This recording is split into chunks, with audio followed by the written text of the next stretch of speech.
या तालुक्यामधल्या सहकारी उठले की एक ठरलेलं भाषण सांगतो का काय झालं की करमुळी कारखाना बंद पडला, दूध संघ बंद पडला, अर्बन बँक बंद पडली, वाहतूक संस्था बंद पडली, निराविमा बंद पडला. आता माझा प्रतिप्रश्न असा आहे, 2017ला तुम्ही मतपत्रिका खाऊन निवडून आला. आपण आता राजीव गांधी म्हणतात मत चोरी, ही मत चोरी नाही, मतपत्रिकाच खात होती ही. खरंय का नाही सांगा मग. ती मतपत्रिका खाऊन जिल्हा ती मार्केट कमिटी 2-3 मतावर आली, तर आपली निवडून आली ती मार्केट कमिटी सुरू. ती मताची काउंटिंगला सगळे हात सांगतो. पण सत्ता नव्हती आपल्याकडे, अडचणी होत्या आपल्याकडे.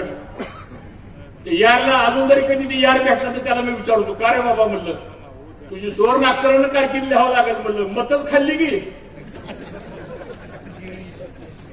ती मार्केट कमिटी ज्यावेळेस आपल्या ताब्यात होती, भाऊने काढलेली संस्था आहे. भाऊ त्या मार्केट कमिटीचे संस्थापक होते. मी राज्याचा पणन मंत्री असताना कुत्रे पाटील साहेब आम्ही 60 कोटी रुपयाचं सबसिडी त्या मार्केट कमिटीला आपण दिली. खास बाब केली, फिश मार्केट हिंदुस्थानमध्ये कुठं नाही, फक्त एकाच मार्केट कमिटी ती म्हणजे इंदापूरच्या मार्केट कमिटी. नियमन केलं, कायदा बदलला आम्ही सांगतो. आणि आज रत्नागिरीपासून आणि सिंधुदुर्ग पासूनचे व्यापारी आमच्या मार्केटमध्ये येतात आणि ह्या सगळ्या उंचीच्या मार्केटचा 10, 15, 20 लाखाचा रोजचा सेल होतो. ते कुणी उभा केलं? ते आपण उभा केलं. 25 एकर जागा घेतली मार्केट कमिटीने त्या हायवेला. मोठे भाव असताना 3 वेळा व्यवहार आमचा रद्द झाला. मी का सांगतो या गोष्टी? पण घेतली जागा आपण ती 1.25 लाख रुपये एकराची जागा घेतली. आज त्या एका एकराची किंमत 2 कोटी रुपये झाली. कुणी केलं हे सगळं? आणि आज ती मार्केट कमिटी बघा, तुमच्या ताब्यात आहे मार्केट कमिटी. काय अवस्था आहे? डाळिंबाचं मार्केट बंद झालं, घोडे आणायचे, कुत्रे आणायचे, नाचवायचे, झालं मार्केट कमिटीचं काम करतो. शेतकऱ्याकरता संस्था काढली. काय केलं काय तुम्ही? त्या नगरपालिकेचा प्रचार करताना सगळे गाळेधारक माझ्याकडे आले.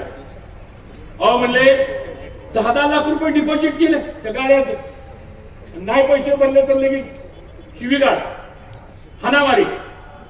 ही शेतकऱ्याची मार्केट कमिटी. बरोबर म्हणले हर्षवर्धन पाटलांनी खरेदी संघ बंद पाडला. बंद नाही पाडला. आज त्या खरेदी संघाची 5-10 कोटीची प्रॉपर्टी आपण निर्माण केली. ती बी अशी दप्तरातली खरेदी संघाची निवडणूक लढवून तुम्ही ताब्यात घेतली. एक माणूस आहे तिथे नोकरीला आता त्या खरेदी संघामध्ये. सभापती बऱ्याच तुम्ही बी गेलता तिथं मिटिंगला, बघितलं असं काय त्या खरेदी संघामध्ये आहे का तिथं? काय कब्बर चहा तरी मिळतो का प्यायला? बंद आहे का नाही संस्था? ही तुम्ही संस्था चालवताय. छत्रपती कारखाना ही संस्था तुम्ही चालवताय. कुणाला आरोप करता? हो आम्ही अडचणीत होतो, आम्ही काय भ्रष्टाचार केला नाही, आम्ही चुकीचं वागलो नाही, आम्ही या तालुक्यातल्या शेतकऱ्यांच्या करता आज 40 वर्ष मी माझ्या आयुष्यातली घालवली.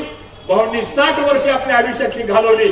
पण आज इंदापूर तालुका स्वाभिमानानं उभं करण्याचं काम केलेलं आहे आणि त्याच्यावर कळत चढवण्याचं काम आज बोत्रे पाटील आपण केलं. आपलं सर्व मनापासून. आता हे सगळे दिवस बदलायला लागले. मला सुद्धा बरीच लोक म्हणतात काय राव एवढा दर असतो काय म्हणते. आणि निलेश मी कधी अशी बैठक घेत नव्हतो. तसली बैठक अंधारात माझी नसती कधी. तो आज मला आज कळलं भीमाशंकरचा 3100 रुपये दर जाहीर झाला. माहिती घेतली. आज 3350 रुपये आज तुम्हाला मित्रांनो दर दिलेला आहे. आता तुमची पण जबाबदारी अधिक आहे. हा पहिला प्रयोग आहे कोलॅबोरेशन मधला, की सहकारी साखर कारखाना एका बाजूला आणि ओमकार ग्रुप दुसऱ्या बाजूला. त्यांनी सुद्धा 20-21 कारखाने घेतले. काही त्यांनी खरेदी केले, काही त्यांनी लीज वरती घेतले, काही त्यांनी बँकेच्या ऑप्शन मध्ये घेतले. तो व्यवहार वेगळा. पण हा एकमेव असा व्यवहार आहे करमुळगीचा आणि ओमकार ग्रुपचा, की कोऑपरेटिव्ह मध्ये स्ट्रक्चर आपलं असंच राहणार आणि ह्यांची इन्व्हेस्टमेंट ह्याच्यामध्ये आणून उत्तम पद्धतीने हा कारखाना हा चालेल. याची सुरुवात 14 ऑगस्टला त्यांनी ताबा घेतला. अजून 14 डिसेंबर याचे म्हणजे 3 महिन्यातला फरक जर आपण बघितला तर एवढ्या जलद गतीनं या सगळ्या गोष्टी या संदर्भामध्ये झालेल्या आहेत. आणि मला विश्वास आहे की आज इथलं सगळं वातावरण बघितल्यानंतर आज आमच्या शेतकऱ्याची